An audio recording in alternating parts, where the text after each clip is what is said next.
Micheál, you have cannonballs here. Where did you get them, or where did they come from? They came from the bottom of the ocean. They came from the sea bed, where the local fishermen are now fishing for razorfish, and they're bringing these up using the new techniques for catching razorfish, where they plough under the sand, about 2 feet under the sand with cages, and they pull up whatever is in there. And these things are coming up, and as you can see, it's just a ball of sediment, or what looks like it. But when you hit it with a hammer, you can see that there's a cannonball on the inside of it. You can see?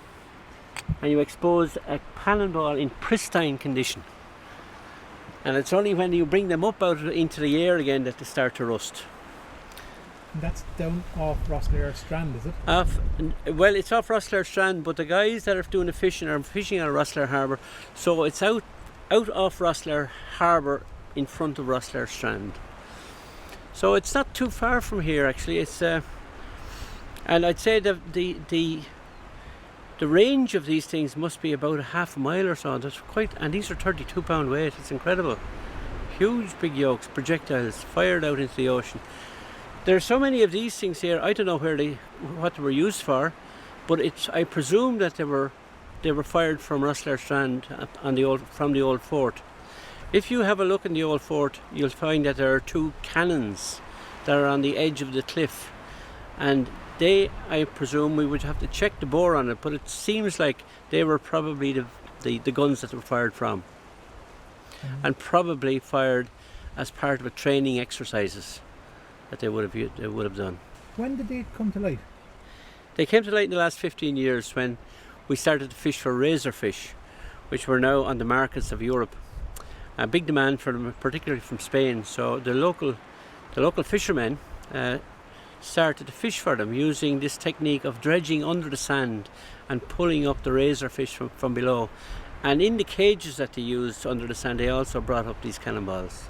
So it's only in the last 10, maybe 12 years. And you have some here? I have some here, yeah. I have 2 here. One that is, I haven't taken the sediment off of it. You can see that the shells are still there. And it's still as it was brought up on the day. And this one here, I just took a lump out of it, hit it with a hammer, and you can see that there's the sediment, and it exposes underneath the actual cannonball as well. And you've more over there by your front door? I have more, yeah. I have another few over there. Do you want to see them? Yeah. They all come out of the... All the very same, all brought up from under the sea. And these other more kind of shell, like, they came up as well, did they? These were also came up, yeah. These are shells that we can date, and we can actually tell that they're from British ordnance because of the crow's foot, which is let's say the trademark that the British ordnance would use on all of their ammunitions and munitions. And these particular ones would have had timing devices on the top of them, which would set for maybe a couple of seconds, so that there would be a delayed explosion after they were fired. There are different calibers, as you can see, and they're all dated from sometime around 1900, 1905. Where they came from, we don't know. But probably there were exercises as well, because there's so many of them that were found together.